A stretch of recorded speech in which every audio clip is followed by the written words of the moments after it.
G'day guys, just a little run around my latest acquisition. This is a Rover P5 3 litre automatic. This is a Mark 1 car, very first, so these we're looking at 1958 to 1960.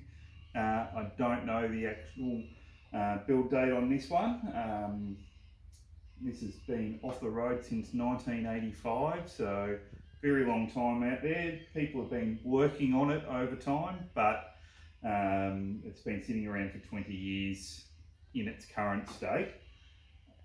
Just picked it up, going to get it back on the road. No major restoration here. This is not going to be a concourse car.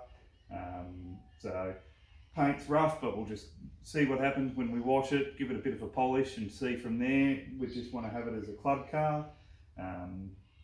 Clean up the chrome a bit, but it is what it is, unfortunately. I'm not going to worry about that. If something comes along better, we might do there. We have a look around. It's a very original car. Comes with a lot of parts. This is sort of the first we've seen. I've not touched it at all. So we can see the back seat needs a fair bit of work around the edges here and the top. Probably tried some neat foot oil on the rest and just do the bare minimum there. Try to keep it as original as possible. Not intending, as I said, for it to be a concourse car, just to have it as a honest club car to drive around. It's a bench seat, front and back, column shift automatic. Being a Series 1, it's a 6-cylinder, not a V8 in the Rovers, so the vast majority of these you do see are the V8s, but this is a straight 6, which is very smooth engine, a little bit slower than the V8 and a little bit heavier, but a good honest car. So clean up the engine bay a bit, get it running. It's not currently running. We pushed it into here.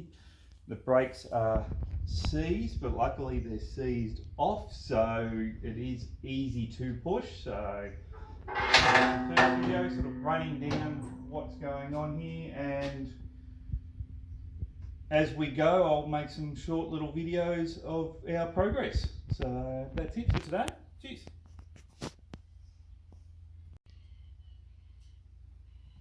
As my wife pointed out, I didn't actually show you inside the boot and the spares that I've got there, so that's a bit of carpet to protect off the fuel tank to make it look a bit nicer. Side trims are there, some other little trim pieces as well.